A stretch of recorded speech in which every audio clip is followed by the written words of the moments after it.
चुनक नाम के ऋषि थे। चुनक ऋषि चुनक, उन्होंने वेदों को पढ़ा, वो ज्ञानी आत्मा थे। उन्होंने अपने कल्याण के लिए निष्कर्ष निकाला कि वेदों में ओम नाम का जाप कहा है। और इस काल ने एक और बीमारी पैदा कर रखी है कि जब ब्रह्मा जी कमल के फूल पर प्रकट हुए, यानी बैठा दिए काल ने, ब्रह्म ने, और ये सोचने लगे कि यहाँ पानी ही पानी है, मैं क्या करूँ, चारों तरफ कुछ दिखता है को नहीं। तो आकाशवाणी की ब्रह्म इस काल ने कि तप करो तप करो। ब्रह्मा जी ने 1000 वर्ष तक तप किया। फिर आकाशवाणी हुई कि सृष्टि करो। तपो तपो कर वाक्य सुनाया, लोक रचो बल मेरी माया। तपो तपो का एक वाक्य सुनाया ब्रह्म ने, काल ने कहा कि लोक रच, अब सृष्टि रच, बल मेरी माया। अब ब्रह्मा, देखो ब्रह्मा जी ने वेद तो बाद में प्राप्त हुए जब सागर मंथन किया, उससे पहले ही इंजेक्शन ला दिया काल ने, ब्रह्म ने आकाशवाणी करके कि तप कर। अभी वो बैठ गया, आंख मीच कर समाधि लगा कर तप कर दिया। तप करवा के सिद्धि पैदा कर दी इसमें। तप करने से सिद्धियां आती हैं और तप से राज्य प्राप्त होता है। दो उपलब्धि होती हैं। अब ब्रह्मा जी ने तप किया तो वेद बाद में मिले। वेदों में कहीं नहीं लिखा कि ये कठिन साधना करो, हठ योग करो, लेकिन वो आकाशवाणी जो काल ने इस वेदों से न्यारी कर दी, क्योंकि वेदों का ज्ञान पूर्ण परमात्मा ने ब्रह्म को दिया, ब्रह्म ने आगे अपने पुत्रों को दिया। इसलिए जितने भी ये ऋषि महर्षि हुए हैं, इन्होंने वेदों को भी पढ़ा और फिर ब्रह्मा वाली वो दंत कथा भी याद रखी कि आकाशवाणी करी थी परमात्मा ने ब्रह्मा को, तप कर ब्रह्मा ने तप किया था। अब ये ऋषि महर्षि जो थे, ये ज्ञानी पुरुष वेदों को भी पढ़ा, वेदों में देखा ओम नाम है, और वेदों में कोई मंत्र जाप का नहीं लिखा है, केवल ओम नाम लिखा है। और साथ में ये भी कहा कि कोई और परमात्मा है, उसके विषय में हम नहीं जानते। यजुर्वेद अध्याय के 40वें अध्याय के 10वें श्लोक में भी यही कहा है कि उस परमात्मा के विषय में कोई तत्वदर्शी संत यानी धीराणाम, तत्वदर्शी संतों की तलाश कर उनसे सुनो, जो वो कहें उन्हीं को करो।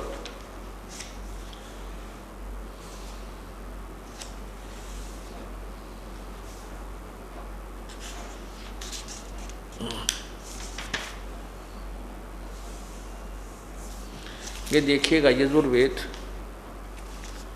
अध्याय नंबर 40, 44वां अध्याय श्लोक 10 में इसमें क्या लिखा है, हे मनुष्य, यानी वेद ज्ञान दाता कह रहा है कि जैसे हम लोग मेधावी योगी विद्वानों, धीराणा माने मेधावी योगी विद्वानों से जो वचन सुनते हैं, वे लोग हमारे प्रति जो कहते हैं।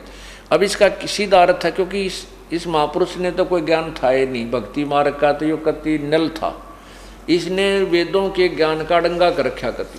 इसका अर्थ है कि कोई तो भगवान को जन्म लेने वाला कहता है, कोई नए संभवतः माने जन्म लेने वाला, और असंभवतः माने उत्पन्न नहीं होने वाला।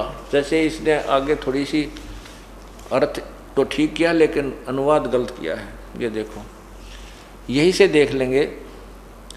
संभवात माने संयोग जन्य कार्य से, असंभवात माने उत्पन्न नहीं होने वाले कारण से, आहु अन्यत माने और कहते हैं, यानी कोई तो कहते हैं कि परमात्मा जन्म लेता है, संभवतः माने उत्पन्न होता है, दूसरे कहें भगवान निराकार है, जन्म नहीं लेता। सीधा सा अर्थ इसका।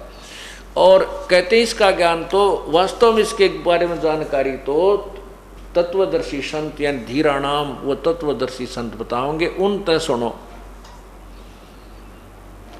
8वें इस यजुर्वेद के 40वें अध्याय के फिर 13वें श्लोक में ये लिखा है कि कोई तो जिसने अक्षर ज्ञान प्राप्त कर लिया उसको विद्वान कहते हैं, और जिसने अक्षर ज्ञान नहीं है उसको अविद्वान कहते हैं। कहते हैं विद्वान और अविद्वान की व्याख्या भी वो तत्वदर्शी संत बताओगा। विद्वान कौन है, विद्वान कौन है?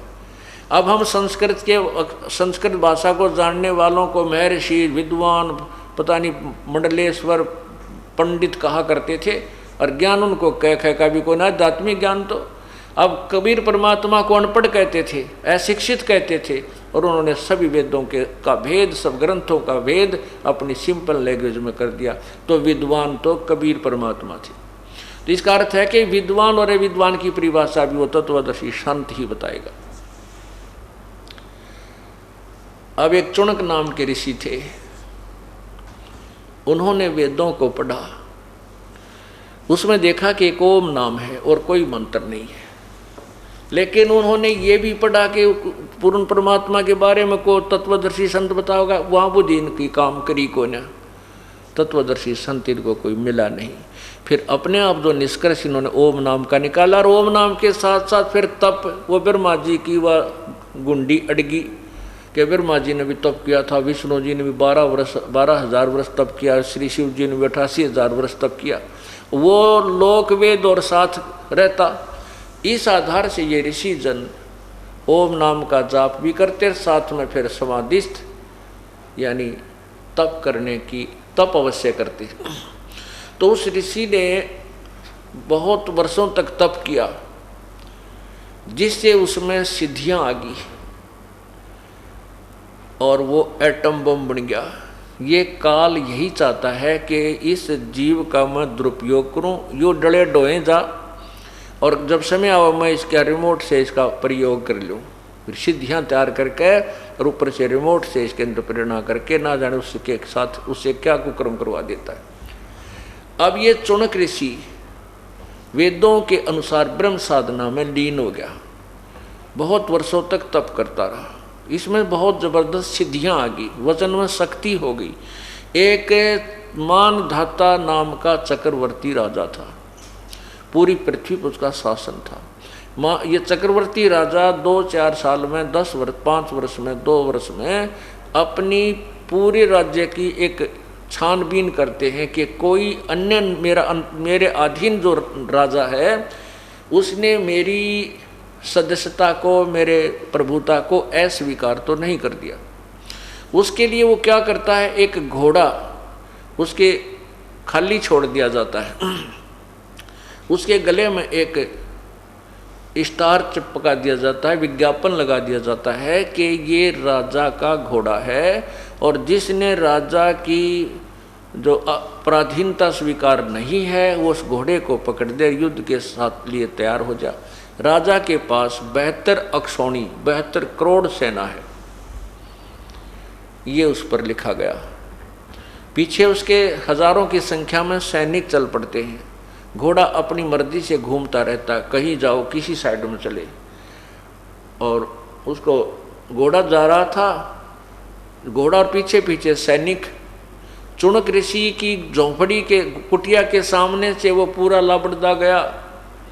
कुछ दिनों के बाद वो सारा घूम घाम के वापस आ गया, किसी ने घोड़ा पकड़ा नहीं। तो वापस जब आ रहे थे, लौट रहे थे, चुणक ऋषि ने फिर देखे हुए ज्यों के त्यों। चुणक ऋषि ने उन सैनिकों से पूछा, रे सैनिकों कहाँ गए थे, और ये इस घोड़े के ऊपर सवार किस लिए नहीं भाई, घोड़े पर तो सवार ही होना चाहिए। तो वो उन्होंने कहा सैनिकों ने कि ऋषि जी ये राजा मानधाता का घोड़ा है और इस घोड़े पर बैठ नहीं सकते। इस घोड़े को इसलिए खाली छोड़ा हुआ है, इसके ऊपर आगे लिखा हुआ है कि जिसने भी राजा की प्रभुता स्वीकार नहीं है तो उस राजा ने इस घोड़े को पकड़ना होता है, और जो घोड़ा पकड़ लेता है उसके साथ युद्ध करना होता है। तो ऋषि ने कहा कि भाई इस घोड़े को किसी ने नहीं पकड़ा। सैनिक बोले कैसे पकड़े, हमारे राजा के पास 72 अक्षौणी सेना है, किसकी माँ ने दूध पिलाया है जो हमारे राजा के घोड़े न पकड़ ले। अब देखो कोबद क्यों कर छावे, इसे इतने 1000 वर्ष तक तप किया, साधना की, भजन किया, और फिर अभिमान ज्यों का तो ऋषि जी में गर कर रहा। अब ऋषि उधर, क्योंकि ये सारी काल के हाथ में डोर है इनकी। सुर नर मुनि जन 33 करोड़ी, बंधे सभी निरंजन डोरी। ये काल की डोर का बंध रहे हैं और वही इनको नचाता है। अब उस काल ने वहाँ से प्रेरणा करती अंदर तक। अभिमान छा गया ऋषि में कि इस चक्रवर्ती राजा क्या हो गया कि इसको ये अपने आप को क्या समझ बैठा है, इसको ठीक करता हूँ। तो क्या मन में आया, कहने लगा, ए भाई सैनिकों, ए भाई सैनिकों, यदि तुम्हारे घोड़े को, राजा के घोड़े को किसी ने नहीं पकड़ा तो मैं पकड़ लेता हूं।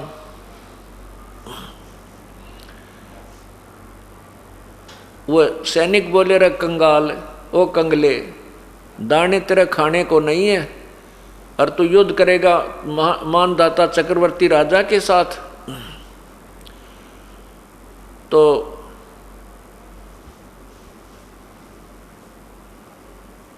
वो कहने लगे, सैनिक क्यों तेरी सामत आई है, अपना तोड़ ले धनुष कुटिया में।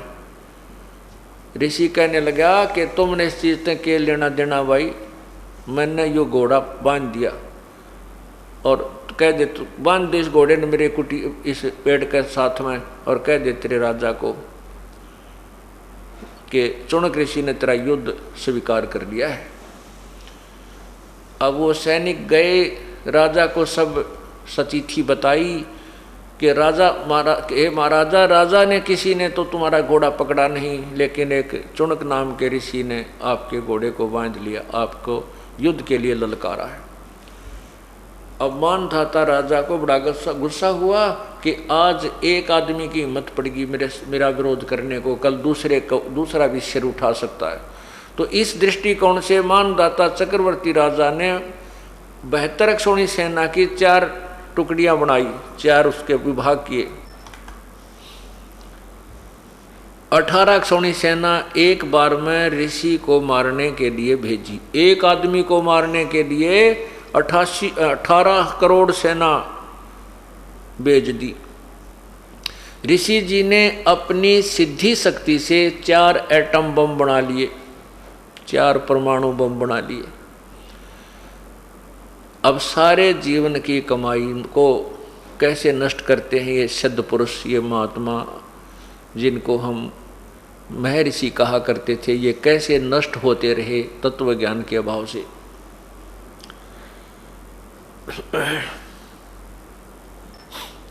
अब 4 पुतली बना ली, 4 एटम बम बना दिए। एक एटम बम यानी सिद्धि छोड़ दी, 18 करोड़ सेना को कत्लेआम कर दिया। राजा ने दूसरी भेज दी 18 करोड़ की, ऋषि ने दूसरी पुतली छोड़ दी। इस प्रकार 72 अक्षौणी सेना का नाश कर दिया। किसने? चुनक ऋषि ने, महर्षि ने। यहाँ कबीर परमात्मा कहते हैं 72 अक्षौणी खा गए वो चुनक ऋषिश्वर एक, दे धारे जोरा फिर ये सभी काल के बेख। के 72 अक्षौणी खा गया वो चुनक ऋषिश्वर, ऋषियों में भी श्रेष्ठ ऋषि उसके ये लक्षण हैं। 72 अक्षौणी खा गया वो चुनक ऋषिश्वर एक, और दे धारे या मौत फिर ये सभी काल के भेख। और तेरे की कहते हैं ये ऋषि नहीं, यह तो शरीर धार का जिंदी जागती मौत घूमे थी, दे धारे मौत फिरे, ये जोरा फिरे, ये सभी काल के भेख। इस ज्योति नंदर यानी ब्रह्म के साधक उपासकों के ये लक्षण है। अब उस चुनक ऋषि के साथ क्या बनेगी?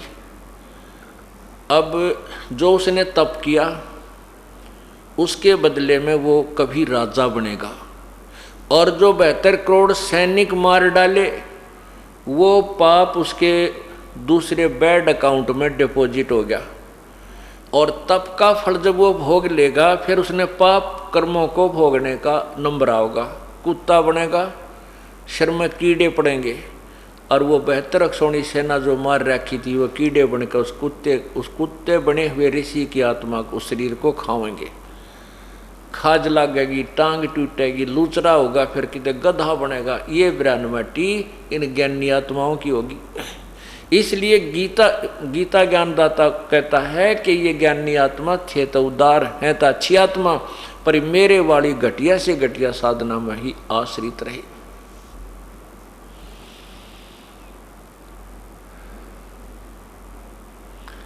पुण्यात्माओं, जैसे कर्म प्राणी करता है वो भोगने पड़ते हैं।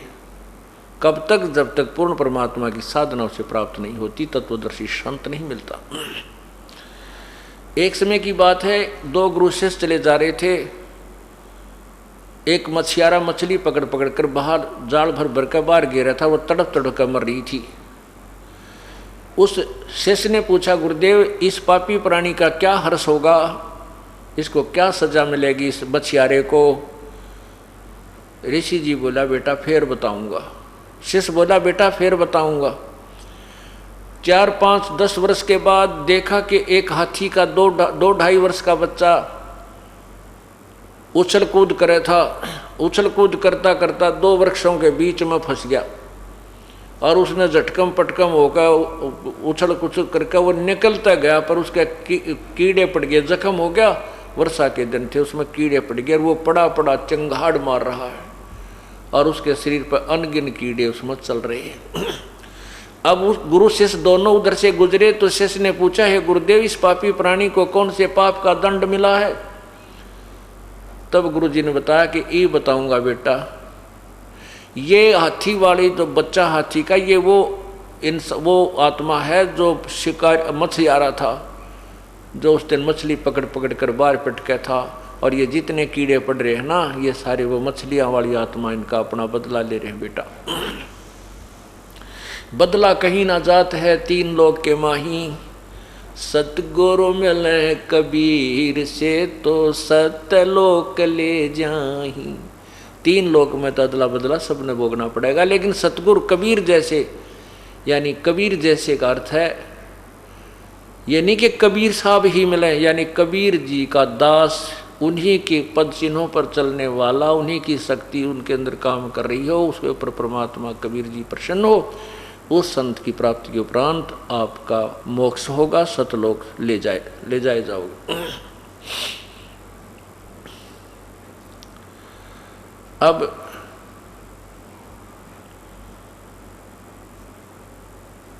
गीता ज्ञान दाता प्रभु की भक्ति से भी मोक्ष नहीं है, ये भी अति घटिया है। अब इसलिए कहा कि अर्जुन उस परम पिता, उस परम तत्व, परमात्म तत्व यानी पूर्ण परमात्मा की भक्ति को समझने के लिए तत्वदर्शी संतों की खोज करो, उनको दंडवत प्रणाम करो। अब देखिएगा गीता अध्याय नंबर 4 के मंत्र 34 में, इसमें यह भी कहा है, गीता अध्याय नंबर 4 के श्लोक 34 में, 4 के ये 34 में,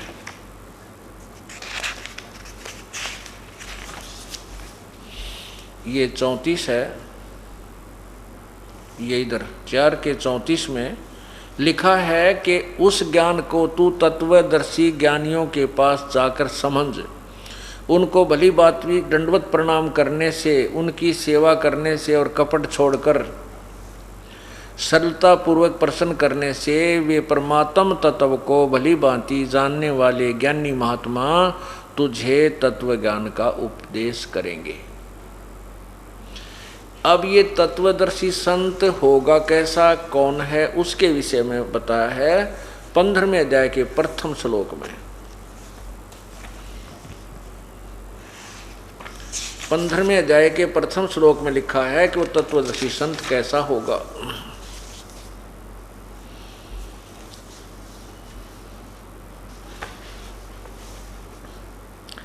अथ पंचदशो अध्याय ऊर्ध्व मूलम, प्रथम श्लोक।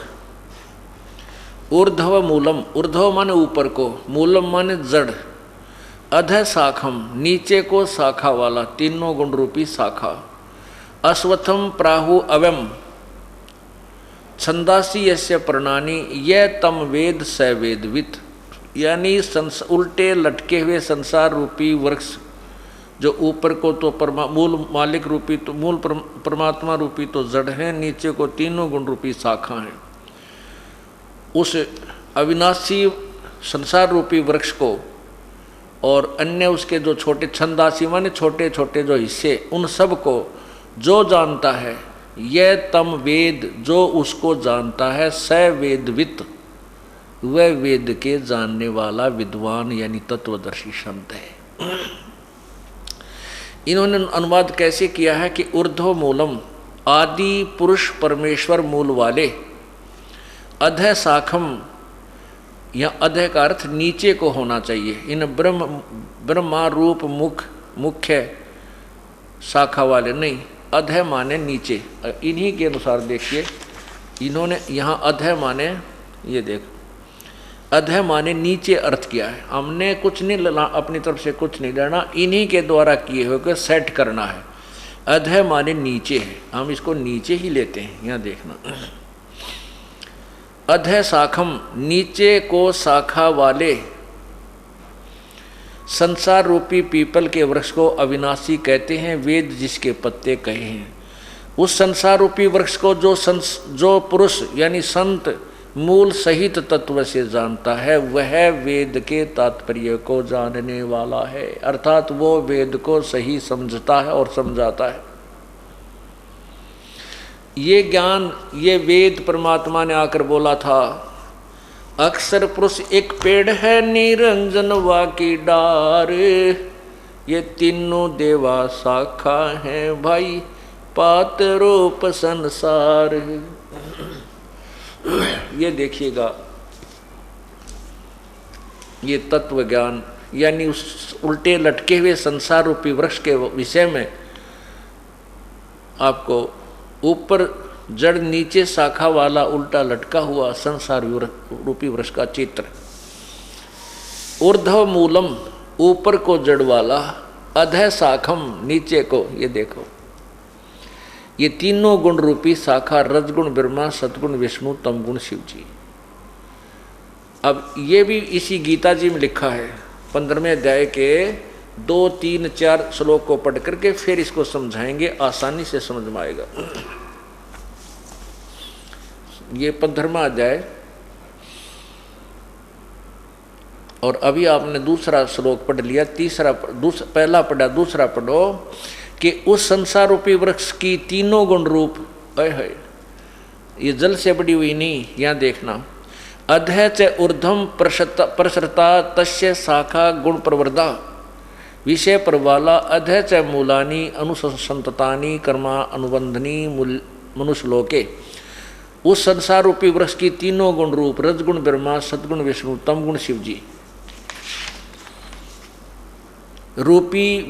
रूपी विषय भोग रूप कोपलों वाली देव मनुष्य आदि तरह योनि शाखा नहीं, विषय पर वाला शाखा यानी गुण, ये तीनों गुण रूपी विषय वासनाओं की, विषय विकारों की ये शाखा नीचे और ऊपर सर्वत्र नहीं, अधः माने नीचे, नीचे क्योंकि पृथ्वी लोक पर यु ज्ञान बोला जा रहा था, नीचे पाताल लोक है, ऊपर स्वर्ग है, नीचे पाताल में, ऊपर स्वर्ग में, इन तीनों भगवानों की रेंज है तक फैली हुई है। मनुष्य लोक में और कर्मों के अनुसार बांधने वाली ये मूलानी यानी मुख्य कारण है, ये जड़े हैं, ब्रह्मा विष्णु महेश ही जीव को बांधते हैं। आपने 14वें अध्याय के 5वें श्लोक में भी पढ़ा था।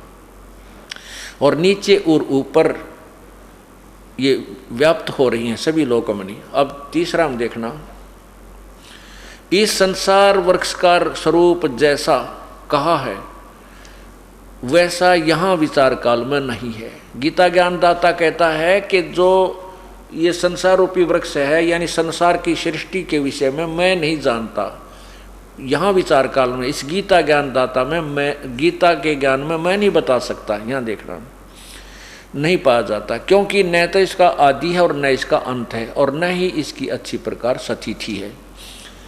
इसलिए इस सुविरूढ़ मूलम, इस दृढ़ मूल वाले संसार रूपी पीपल के वृक्ष को दृढ़ वैराग्य रूप शस्त्र द्वारा काटकर, असंग शस्त्रेण छित्वा, या यहाँ इसका अर्थ है कि तत्व ज्ञान रूपी शस्त्र से काट कर समझ कर उसके पश्चात तत्व ज्ञान रूपी शस्त्र से काट के सारे उलझे हुए ज्ञान को यानी उसे समझकर उसके पश्चात उस परम पद रूप परमेश्वर को भली भांति खोजना चाहिए, जिसमें गए हुए पुरुष फिर लौटकर संसार में नहीं आते। और जिस परमेश्वर से इस पुरातन संसार वृक्ष की प्रवृत्ति विस्तार को प्राप्त हुई, अर्थात जिस भगवान ने सृष्टि की रचना की है, उसी आदि पुरुष नारायण के गीता ज्ञानदाता कहता है मैं शरण हूँ, मैं भी उसी के अधीन हूँ। इस प्रकार दृढ़ निश्चय करके उस परमेश्वर का मनन और निधिध्यासन करना चाहिए। अब यहाँ इससे सिद्ध होता है कि वहाँ अनुत्तमम शब्द को यदि वो समास लगा करके अति उत्तम सिद्ध करना चाहें तो भी नहीं हो सकता, क्योंकि गीता ज्ञानदाता तो कहता मैं भी उससे की शरण में हूँ, तो उसकी गीता ज्ञानदाता की भक्ति साधना अति उत्तम नहीं कही जा सकती। अब गीता अध्याय नंबर 7 के ही गीता अध्याय नंबर 7 के 19 को और आपको सुनाता हूँ। इसमें निर्णायक ज्ञान है। गीता ज्ञानदाता कहता है कि बहुनाम जन्मानाम अन्ते ज्ञानवान माम प्रपद्यते। बहुत बहुत जन्मों के अंत के जन्म में कोई ज्ञानवान ज्ञानी मेरी भक्ति में लगता है, ना तो कोई किस्से की पूजा, कोई देवी की, कोई देव, तो कोई 4 ईंट ला के उड़ा पूजा करता रहता है। लेकिन वासुदेव सर्वमिति स महात्मा सुदुर्लभ, ये बताने वाला कि न तो ब्रह्मा विष्णु महेश की पूजा से लाभ है, पूर्ण लाभ है, न ही ब्रह्म से न परब्रह्म से, उस वासुदेव यानी सर्वव्यापक परमात्मा, सबके मालिक एक परमात्मा की भक्ति करने से ही लाभ होगा, पूर्ण मोक्ष होगा। ये बताने वाला साधु तो बड़ी मुश्किल से मिलेगा, सुदुर्लभ है। ये देखिएगा 7वें अध्याय का 19वां श्लोक। अभी आपने गीता जी के अध्याय नंबर 7 के मंत्र 18 को पढ़ा था। गीता अध्याय नंबर 7 मंत्र 18 का आपको पढ़ा था आपने। इसमें लिखा है कि उदारा ये सभी उदार हैं, परंतु ज्ञानी तो मेरा स्वरूप ही है, ऐसा मेरा मत है। क्योंकि वह मदगत मनबुद्धि वाला ज्ञानी भक्त अनुतमाम, अनुतमाम का अर्थ अति उत्तम लिखा है, और अति उत्तम स्वरूप मुझ में ही अच्छी प्रकार स्थित है। अब देखिए 19 में क्या कहा है, यहीं पर देखो, पहले इसकी संस्कार देखते हैं। बहुनाम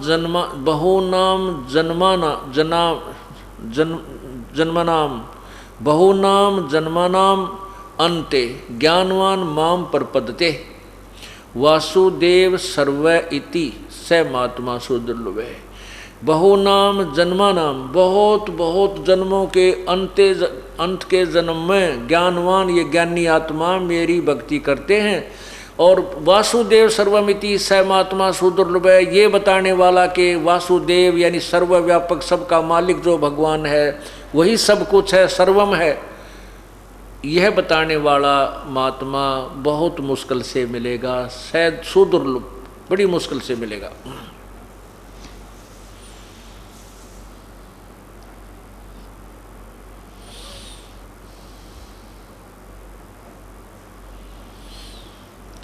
अब यही प्रमाण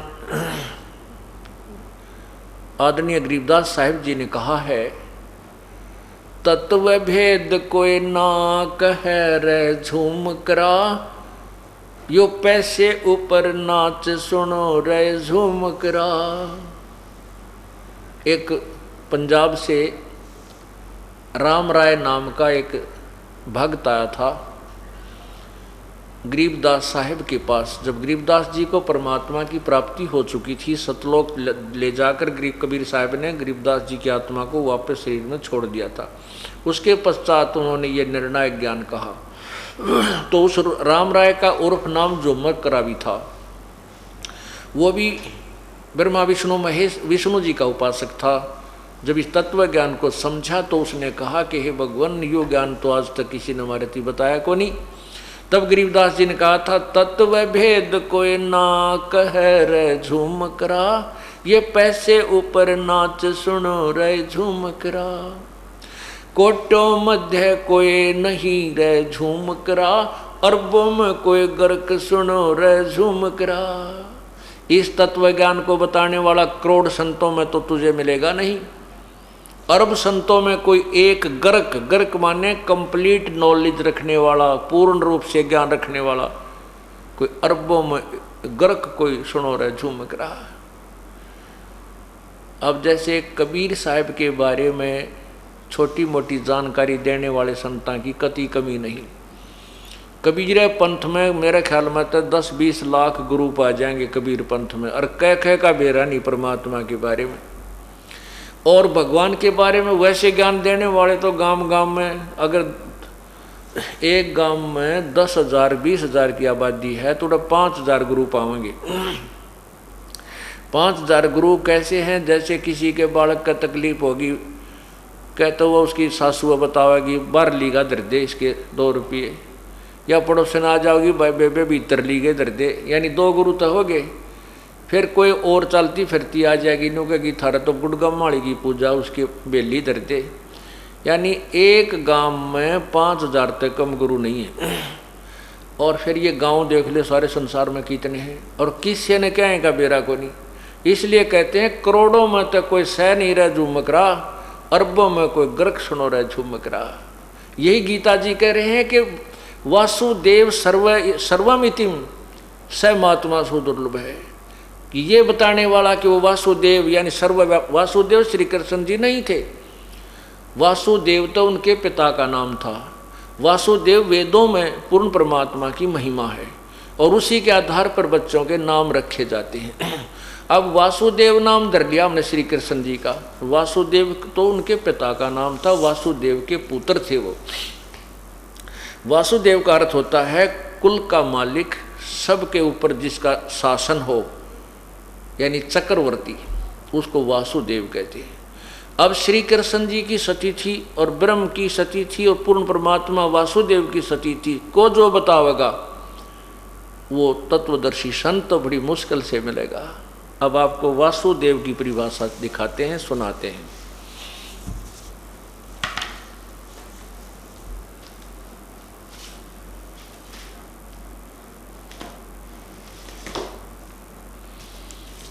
ये देखिएगा एक ब्रह्मांड का चित्र, ये एक ब्रह्मांड है। पुण्यात्माओं, अब आप कोई बालक नहीं हो, सब शिक्षित हैं और इतने अच्छे इंटेलिजेंट अब इंसान हो चुका है कि ये कंप्यूटर जैसे ऐसे माइनर कितने सेंसिटिव इंस्ट्रूमेंट बना लिए। ये इसी तरह अध्ययन करने से, क्लास अटेंड करने से और ट्यूशन तक ला करके वो ज्ञान प्राप्त हुआ। इसीलिए आपने थोड़ा समय निकालना पड़ेगा इस तत्व ज्ञान को समझने के लिए। अब देखिएगा ये एक ब्रह्मांड का चित्र, एक ब्रह्मांड का लघु चित्र। इसमें ये एक ब्रह्मांड है, इसको अंड कहो चाहे ब्रह्मांड कहो। ये अंडे जैसी इलिप्टिकल शेप है इस सारे ब्रह्मांड की। ये सारा एक ब्रह्मांड है। इसमें नीचे देखिएगा ये एक विष्णु जी का लोक है, ये ब्रह्मा का लोक है, ये शिव जी का लोक है और ये स्वर्ग और नरक साथ साथ है। और ये पृथ्वी लोक है, ये पाताल लोक है। ये पृथ्वी लोक, ये पाताल लोक, इसमें भी जीव हैं, मनुष्य हैं और इसमें भी मनुष्य हैं और यहाँ पर भी ये देव भी मनुष्य ही हैं। और ये स्वर्ग में, इस स्वर्गलोक पे, इस पृथ्वी लोक पे और इस पाताल लोक पे, इन 3 लोकों में, इन 3 लोकों पर इस रजगुण ब्रह्मा, विष्णु और शिव, ये तीनों भगवान, ये इनकी राजधानियां हैं। यहाँ से बैठे इन 3 लोकों के ऊपर ये कंट्रोल करते हैं। बस इस ब्रह्मलोक में भी इनका आधिपत्य नहीं है। ये ब्रह्मलोक है, पीछे देखिए, ये ब्रह्मलोक है। ये जो ब्रह्मलोक है इसके अंदर भी ब्रह्मा विष्णु महेश का कोई आधिपत्य नहीं। यहाँ पर ये स्वयं इनका पिता सदाशिव महाब्रह्मा, महाविष्णु और महाशिव रूप में रहता है और अपने साथ अपनी पत्नी दुर्गा को महालक्ष्मी, महापार्वती और महासावित्री रूप में रखता है। यहाँ इसने तमोगुण प्रधान अक्षेत्र, रजोगुण प्रधान अक्षेत्र और सतोगुण प्रधान अक्षेत्र बनाए हुए हैं। यहाँ रह करके इन तीनों पुत्रों की उत्पत्ति करता है। इनको यहाँ से उठा करके फिर यहाँ ला करके इस सागर में, ये जो पूरा समुद्र भरा पड़ा चारों तरफ, इस समुद्र में ला करके रख देता है यहाँ। और बहुत क्षेत्र, लंबा चौड़ा क्षेत्र है ये समुद्र का। फिर यहाँ से उठा करके इनको दुर्गा तीनों को होश में ला करके इन एक के स्थान पर छोड़ देती है। इनका दो तीनों का ब्याह कर देती है। तो ये भगवान ब्रह्मा विष्णु महेश तो केवल एक ब्रह्मांड में, इस ब्रह्मांड में एक एक विभाग के और केवल 3 लोकों में, रजगुण, इस पृथ्वी लोक, पाताल लोक और स्वर्ग लोक पर प्रभु हैं। एक एक विभाग के मालिक हैं। पूरे ब्रह्मांड में भी ये मालिक के मालिक नहीं है, पूरे ब्रह्मांड में भी व्यापक नहीं है, पूरे ब्रह्मांड में भी ये वासुदेव नहीं है, अर्थात ये वासुदेव नहीं है। अब देखिएगा, एक ब्रह्मांड का चित्र आपने देखा। अब देखिएगा 21 ब्रह्मांड जो काल के हैं, ज्योति निरंजन के।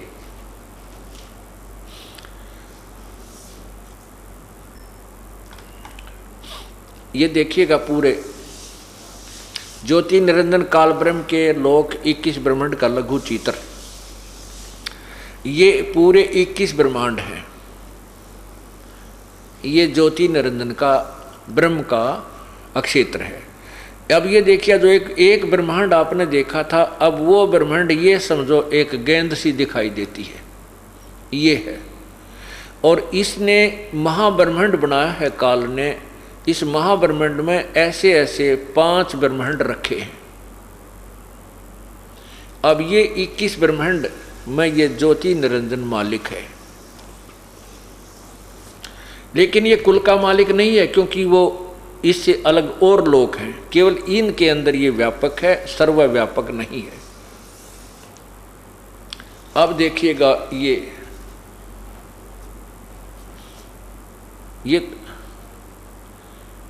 अब देखिएगा नीचे, ये नीचे देखना, ये जो है ये तो आप अभी आपने देखा था। ये सारे जो देखे थे ये 21 ब्रह्मांड। एक ब्रह्मांड देखा था वो तो ये गेंद सी बनगीब, और ये 21 ब्रह्मांड आपने देखे हैं न्यारे न्यारे ज्योति निरंजन के। तो अब इनकी ये स्थिति समझो, ये इतनी स्थिति आ गई ये। और ये जो ब्रह्मांड हैं 7 संख ब्रह्मांड परब्रह्म के, ये ब्रह्म के 21 ब्रह्मांड, ये परब्रह्म के 7 संख ब्रह्मांड हैं। तो ये ब्रह्म भी सर्व वासुदेव नहीं है और परब्रह्म भी कुल का मालिक वासुदेव नहीं है, क्योंकि अब यहाँ देखिए, ये केवल 7 संख ब्रह्मांड में व्यापक है, सर्वव्यापक नहीं है, सबका वासुदेव नहीं है। अब ये देखना असंख्य ब्रह्मांड, अब असंख्य ब्रह्मांड, ये पूर्ण परमात्मा के असंख्य ब्रह्मांड, ये छोटे छोटे जो दिखाई देते हैं ये सब ब्रह्मांड हैं। ये जो दिखते हैं आपको, ये ऐसे, ये सब ब्रह्मांड हैं, असंख्य ब्रह्मांड। इनका मालिक, इन सब का मालिक सर्वव्यापक वासुदेव कबीर परमात्मा पूर्ण ब्रह्म है, सत्य पुरुष है। यहाँ देखना, पूरा देखो इसको एक बार। अब गीता जी में बताया है कि वासुदेव सर्वमितिम स महात्मा सुदुर्लभ। ये बताने वाला कि वासुदेव यानी सर्वव्यापक परमात्मा पूर्ण ब्रह्म ही सब कुछ है, वही सृष्टि रचनहार है, वही कुल का मालिक है। उसी की पूजा से जीव का मोक्ष होगा, अन्य उपासना से जीव का पूर्ण मोक्ष नहीं होगा। ये बताने वाला संत तो कहते हैं बड़ी सुदुर्लभ है, बड़ी मुश्किल से मिलेगा। बहुनाम जन्मानाम अन्ते ज्ञानवान माम परपदते। बहुत बहुत जन्मों के अंत के जन्म में कोई ज्ञानी आत्मा ब्रह्म तक की साधना करता, ना तो नीचे के तीनों गुणों की रजगुण ब्रह्मा, सतगुण विष्णु, तम गुण शिव जी, या कोई और अन्य उपासना, कोई जय गणेश देवा कहते इस तरह की पूजा में लगे रहते हैं। और वासुदेव सर्वमितिम सहमात्मा सो दुर्लभ है, ये बताने वाला कि वो पूर्ण परमात्मा ही सब कुछ है, सर्वव्यापक वो परमात्मा यानी वासुदेव ही पूजा के योग्य है, वही पूर्ण मोक्षदायक है, वही कर्मों के बंधन को काटता है, वही जीव की उम्र भी बढ़ा देता है, वो सब दुखों का निवारण करता है। ये बताने वाला संत तो बड़ी मुश्किल से मिलेगा। अब 7वें अध्याय के 29वें श्लोक में गीता ज्ञानदाता ने कहा है कि उस ब्रह्म को जानकर, उस ब्रह्म को जानने के पश्चात और पूरे आध्यात्मिक ज्ञान को जानने के पश्चात और मुझे समझने के पश्चात ये जीव फिर यहाँ से जन्म और मृत्यु के लिए छूटने का प्रयत्न करता है, यहाँ की किसी वस्तु की डिमांड नहीं करता। क्योंकि जब तत्व ज्ञान आपको हो जाएगा उसके बाद आपके यहाँ के सांसारिक सुख की कतई चाह नहीं रहेगी। आप तो यहाँ से पीछा छुटवाने की कोशिश करोगे, क्योंकि आपको पता चल जाएगा कोट जन्म तन भर मत होगे, कुछ ना हाथ लगा रे, कुकर शुकर खरबया बोरे, कौवा हंस बुगारे। कोटि जन्म तू राजा की न मिटी न मन की आशा, भिक्षुक होकर दर दर घूम्या मिला न निर्गुण रासा।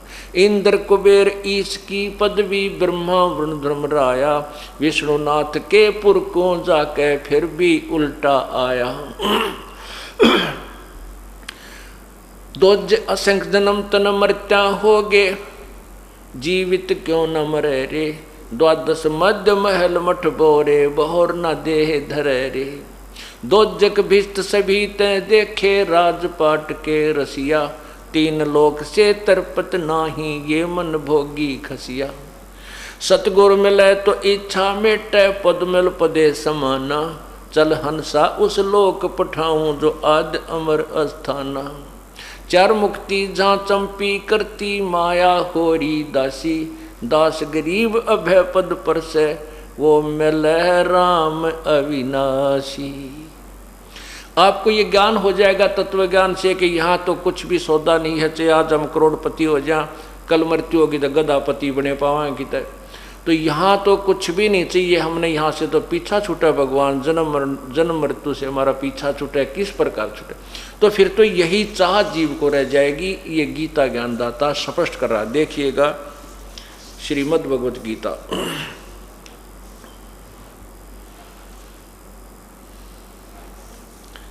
इसके 7वें अध्याय के और 29वां श्लोक आपको सुनाते हैं। हाय हाय 7वां अध्याय नीचे देखिए, श्लोक नंबर 29। इसमें लिखा है, जरा मरण मोक्षाय माम आश्रित्य यतन्ति ये, ते ब्रह्म तत्। ब्रह्म तत्व माने तत् ब्रह्म को, विदु माने जानकर, कृष्णमन अध्यात्मम कर्म च अखिलम। इसका अनुवाद देखिए क्या है, जो मेरे शरण होकर, माम आश्रित है, मेरे शरण का अर्थ है जो मैं ज्ञान कह रहा हूँ इसके ऊपर जो आश्रित होगे, वो जरा मरण छूटने के लिए यत्न करते हैं।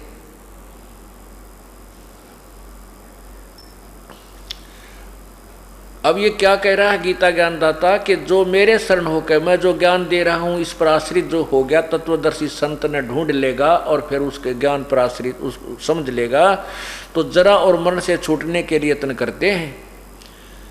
वे व्यक्ति तत् ब्रह्म, तत् माने उस, ब्रह्म माने ब्रह्म को यानी परमात्मा को, और संपूर्ण अध्यात्म को तथा संपूर्ण कर्मों को जानते हैं। जो मेरे इस ज्ञान को समझ लेंगे और तत्वदर्शी संत की खोज कर लेगा, तो फिर वो यहाँ से जन्म और मृत्यु, वो संपूर्ण अध्यात्म को तथा संपूर्ण कर्मों को जान जाएगा, और फिर वो उस परमात्मा को, तत्ब्रह्म को, संपूर्ण अध्यात्म को तथा संपूर्ण कर्मों को जानते हैं। जो मेरे इस ज्ञान को आश्रित होकर के तत्वदर्शी संत के पास चले गए, उनको पूर्ण ज्ञान हो गया, फिर वो उस ब्रह्म को और संपूर्ण अध्यात्म को तथा संपूर्ण कर्मों को जानते हैं। ओए कितना साफ लिखा है। देखिएगा, जो मेरे शरण होकर जरा और मरण से छूटने के लिए यत्न करते, इसका वास्तविक अर्थ ये है कि जो तत्वदर्शी संत के पास जाने के बाद उस ब्रह्म को जानते हैं, उस ब्रह्म को, तत्ब्रह्म माने उस परमात्मा को, संपूर्ण अध्यात्म को तथा संपूर्ण करणों को जानते हैं, वे जन्म और मरण से छूटने के लिए ही प्रयत्न करते हैं। इसका सीधा अर्थ यूं है, अनुवादकर्ताओं ने इसको उलट सुलट कर दिया, फिर भी बहुत कुछ मिलता जुलता है। अब इस तत्ब्रह्म के बारे में गीता ज्ञान दाता से अर्जुन ने पूछा कि भगवान वो तत्ब्रह्म कौन है फिर, जिसके बारे में आप बता रहे हो कि उसको समझने के बाद, उसका ज्ञान होने के बाद फिर तो जन्म मृत्यु से छूटने का जीव प्रयत्न करता है, या कि कुछ वस्तु नहीं मांगता। ये देखिएगा, अभी आपने ये 29वां श्लोक पढ़ा है, ये संपूर्ण तत्ब्रह्म को, उस ब्रह्म को, अध्यात्म को तथा संपूर्ण कर्मों को जान, ये 30वां 7वें अध्याय में 30 श्लोक हैं, ये यहाँ समाप्त हो जाता है।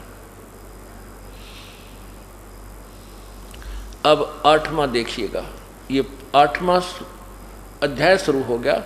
इस 8वें अध्याय में प्रथम मंत्र में अर्जुन ने पूछा, किम तत्ब्रह्म, किम अध्यात्म, किम कर्म पुरुषोत्तम, किम अधिभूतम च किम प्रोक्तम अधिदेवम किम उच्यते। हे पुरुषोत्तम, तत्ब्रह्म किम, वह ब्रह्म क्या है, वो ब्रह्म यानी आपसे न्यारा और परमात्मा कौन है। इसका उत्तर 8वें अध्याय के इसी के तीसरे श्लोक में गीता ज्ञानदाता ने कहा है। ये तीसरे श्लोक में कहा है कि वह परम अक्षर ब्रह्म है। ओए होए, वह तो परम अक्षर ब्रह्म है। इससे सिद्ध है कि गीता ज्ञान दाता से अन्य कोई और भगवान है। ब्रह्म का अर्थ भगवान होता है, प्रभु होता है। जैसे हम पूर्ण ब्रह्म कहते हैं, परम अक्षर ब्रह्म कहते हैं। परम अक्षर ब्रह्म का होता है जो वास्तव में अविनाशी, जो कभी नष्ट ना हो, वो भगवान। ये गीता ज्ञानदाता खुद कहता, मेरे तेरी तो मृत्यु होती है, इसलिए कुछ ही अन्य परमात्मा पूर्ण ब्रह्म के बारे में, परम अक्षर ब्रह्म के विषय में जानकारी दी है। और फिर 8वें अध्याय के 5वें श्लोक में गीता ज्ञानदाता कहता है कि मेरी भक्ति कर मुझे प्राप्त होगा। 7वें श्लोक में भी कहता है मेरी भक्ति कर, युद्ध भी कर, मुझे प्राप्त होगा। 8वें अध्याय के 6ठे श्लोक में कह रहा है कि ये नियम है, अंत समय में जो भी जिसकी भक्ति करता हुआ प्राण त्याग कर जाता, उसी भगवान के पास पहुंच जाता है। 8वें अध्याय के 8, 9 और 10 श्लोक में उस परम अक्षर ब्रह्म के विषय में बताई है। ये देखिएगा,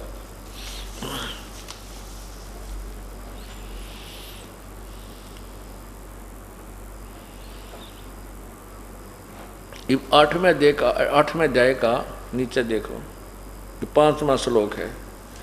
जो पुरुष अंत काल में भी मुझको ही स्मरण करता हुआ शरीर को त्याग कर जाता है, वह साक्षात मेरे स्वरूप को प्राप्त हो जाता है, इसमें कोई संशय नहीं। अब 6ठे में क्या कहा है? 6ठे से पहले 7वां पढ़ लेना, फिर 6ठा समझ में आओगा। इस 7वें में क्या लिखा है कि हे, इसलिए हे अर्जुन, तू सब समय में मेरा स्मरण कर और युद्ध भी कर। इस प्रकार मुझ में अर्पण किए हुए मन बुद्धि युक्त होकर निसंदेह मुझको ही प्राप्त होगा। अब 6ठे में क्या कहा है कि ये 6ठा है, हे कुंती पुत्र अर्जुन, अंत काल में जिस जिस भी भाव को स्मरण करता हुआ शरीर का त्याग कर जाता है, उसको प्राप्त होता है, सदा उसी भाव से भावित रहता है। इसका ये तात्पर्य है कि अंत समय में जो जिसके अंदर आस्था रखता है, जिसकी पूजा करता है, स्मरण करता हुआ शरीर त्याग कर जाता है, उसी को प्राप्त होता है। अभी 7वें तक तो कह दिया अपने बारे में। 8वें में देखो, 8वें श्लोक में, 8वें अध्याय के 8वें श्लोक में लिखा है, हे पार्थ, यह नियम है कि परमेश्वर के, गीता ज्ञान दाता से अलग है कोई परमेश्वर। हे पार्थ, ये नियम है कि परमेश्वर के ध्यान अभ्यास रूप से योग से युक्त दूसरी ओर न जाने वाले चित्त से निरंतर चिंतन करता हुआ परम प्रकाश रूप दिव्य पुरुष को अर्थात परमेश्वर को ही प्राप्त होता है। आगे देखो 3 श्लोक लगातार लिखे हैं। जो पुरुष यानी जो व्यक्ति, ये कवियम, कवियम शब्द है, ये कवियम का अर्थ है कबीर देव, कबीर प्रभु, लेकिन हम यहाँ इसको नहीं छेड़ते। अब यहाँ यही सोच के, जो पुरुष सर्वज्ञ अनादि सबके नियंता, सूक्ष्म से भी अति सूक्ष्म, सबके धारण पोषण करने वाले, धारण पोषण ये इसी के 16वें 17वें श्लोक में आपका धारण पोषण शब्द काम आएगा, करने वाले अचिंत स्वरूप, सूर्य के सदृश नित चेतन प्रकाश रूप, यानी सूर्य जैसा चमकदार भगवान, अविद्या से अति परे शुद्ध सच्चिदानंद परमेश्वर का श्रवण करता है। यानी अपना तो बता दिया 8वें अध्याय के 7वें और 5वें में, और परमात्मा पूर्ण ब्रह्म के विषय में बता रहा है। वह जो श्रवण करता है वह भक्ति युक्त साधक पुरुष अंत काल में योग बल से, यानी भक्ति की कमाई से, भरकुटी के माध्यम से प्राणों को अच्छी प्रकार स्थापित करके फिर निश्चल मन से श्रवण करता हुआ तम यानी तत्ब्रह्म, तम यानी उस दिव्य पुरुष, दिव्य रूप परम पुरुष परमात्मा को ही प्राप्त होता है। तम यानी उस तत्ब्रह्म, उस परमात्मा परम अक्षर ब्रह्म को प्राप्त होता है, वो जो अन्य परमात्मा है।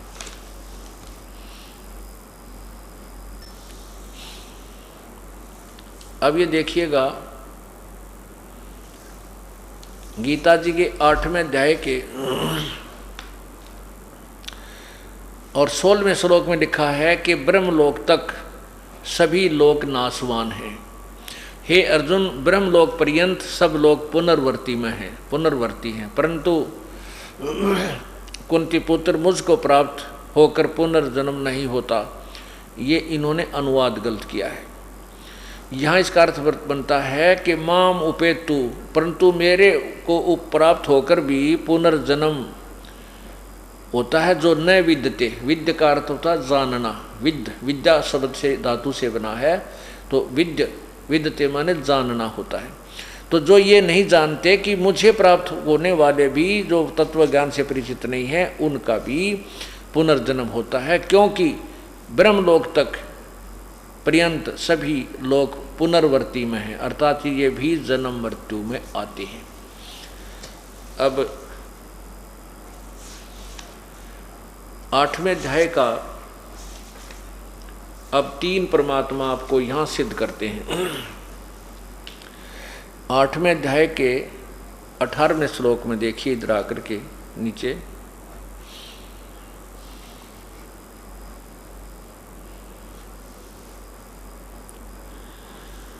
संपूर्ण चराचर भूतगण, ये ब्रह्म के दिन के, या ब्रह्म नहीं, ये परब्रह्म होना चाहिए, क्योंकि ये बहुत लंबा विस्तृत ज्ञान है, समय आने पर बताएंगे। यहाँ पर है कि संपूर्ण चराचर भूतगण परब्रह्म के, इसमें ब्रह्म लिखा, ब्रह्म के दिन में प्रवेश काल में अव्यक्त से अर्थात ब्रह्म से के सूक्ष्म शरीर से उत्पन्न होते हैं, और ब्रह्मा लिखा है, ब्रह्मा की रात, यहाँ ब्रह्मा लिखा है इन्होंने, ब्रह्मा, ये ब्रह्मा नहीं है, क्योंकि 8वें अध्याय के 17वें श्लोक में ये देखिए, इसमें लिखा है संसर युग पर्यंत अह यत ब्रह्मणे विदु रात्रिम युग सहस्रांताम ते अहोरात्रि जना। यहाँ सहस्र युग पर्यंत लिखा है, ना कि सहस्र चतुर्युग पर्यंत। ओनली सहस्र युग लिखा है, ना कि सहस्र चतुर्युग, सहस्र युग पर्यंत लिखा। यहाँ देखना,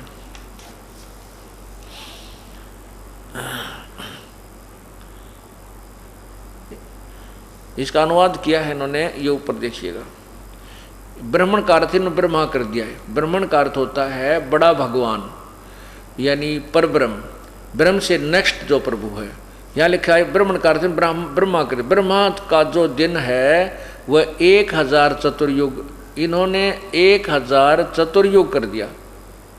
नहीं, ये मूल संस्कृत बता रही है सहस्र युग पर्यंत, 1000 युग, नोट चतुर्युग, ये चतुर्युग नहीं है, यह केवल सेंसर युग है। परब्रह्म की जो व्याख्या है वो अलग से बनती है। इस थोड़ी सी तत्व ज्ञान को समझने के लिए हमने मोटा मोटा सा और कुछ बारीक सा भी समझना होगा। ब्रह्मा की मृत्यु, 7 ब्रह्मा की मृत्यु के बाद एक विष्णु की मृत्यु होती है, 7 विष्णु की मृत्यु के उपरांत एक शिव की मृत्यु होती है। ब्रह्मा जी की मृत्यु कैसे होती है, कितना समय है कि 1000 चतुर्युग का तो ब्रह्मा का दिन है, इतनी ही रात्रि, और 30 दिन रात का 1 महीना, 12 महीनों का 1 वर्ष और 100 वर्ष की ब्रह्मा जी की आयु। एक चतुर्युग में कितने युग होते हैं? सतयुग, त्रेता, द्वापर और कलयुग, 4 युग, और इनके कुल मिलाकर के 43,20,000 वर्ष होते हैं। अब देखिए, एक चतुर्युग में 43,20,000 वर्ष, और फिर ऐसे ऐसे 1000 चतुर्युग का दिन, इतनी रात, और फिर 30 दिन का महीना, 12 वर्ष का 1 वर्ष, 100 वर्ष की ब्रह्मा की आयु। ये चतुर्युग है। ब्रह्मा जी की जो काउंटिंग है आयु की, वो चतुर्युग से है, और परब्रह्म की काउंटिंग जो आयु की जो गिनती है वो केवल ब्रह्म युग से है, 1000 युग से है। कैसे है कि 7 फिर कहते हैं 70,000 जब ये शिव मर लेंगे। कौन से शिव? ये काल के पुत्र। 7 ब्रह्मा की मृत्यु के बाद एक विष्णु की मृत्यु, 7 विष्णु की मृत्यु के बाद एक शिव की मृत्यु, ऐसे फिर ये 70,000 जब शिव मर लेंगे तब ये ब्रह्मलोक में रहने वाला काल मरेगा, एक ब्रह्मांड का विनाश होगा, वो परब्रह्म का एक युग होगा। पुण्यात्मा, ये है वो ज्ञान जो इस समय की स्थिति को जानता है, वो तत्वदर्शी संत। ये भी गीता जी के अध्याय नंबर 8 के मंत्र 19 में आपको बताएंगे।